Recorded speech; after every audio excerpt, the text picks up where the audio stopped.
কখনো ভাবিনি এই গাছটাতেও এত সুন্দর একটা ফুল আসবে। হ্যাঁ, গাছটা যখন কিনেছিলাম তখন প্রায় অনেকটাই ছোট ছিল। আর সেটাকে বাড়িতে এনে রোজ একটু একটু করে যত্ন নিয়ে বড় করা। আর ঠিক যখন বড় হলো শুরু হলো পোকার আক্রমণ। মানে পোকাতে গাছটা এমনভাবে নষ্ট করে দিয়েছিল, তো আমি আশা ছেড়েই দিয়েছিলাম যে গাছটা আবার নতুন করে ফুল দেবে। তো কয়েকদিন ধরে দেখছিলাম কুড়িগুলো আস্তে আস্তে বড় হচ্ছিল, যেগুলো ছিল আর তার মধ্যে কালারটা সবথেকে আলাদা হচ্ছিল। তবে আমি যতগুলো চন্দ্রমল্লিকা লাগিয়েছিলাম তার মধ্যে এই কালারটা ছিল সবথেকে আলাদা, সবথেকে ভালো।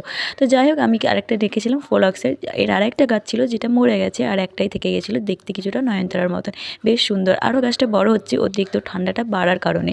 তো এতদিন তো গাছটা বাড়তেই চাইছিল না। তো যাই হোক, সেই দিনের এই অ্যান্টিরাইনামটাও আজকে বেশ অনেকগুলো ফুল ফুটে পুরো গাছটাকে ভর্তি করে রেখেছে। আর সাইড থেকেও দেখলাম বেশ আবার নতুন করে কুড়ি বেরোচ্ছে। যদিও গাছটাতে একটা বীজ হয়ে গেছিলো, আমি সেটাকে কেটে ফেলে দিয়েছিলাম, চাই পুরো শীত জুড়েই গাছটাতে আরও নতুন করে ফুল আসুক। তো যাই হোক, ভিডিওটা আজ আমি এখানেই শেষ করছি। দেখা হচ্ছে পরের ভিডিওয়ে। আজকের মতন চলি, ততক্ষণ টাটা।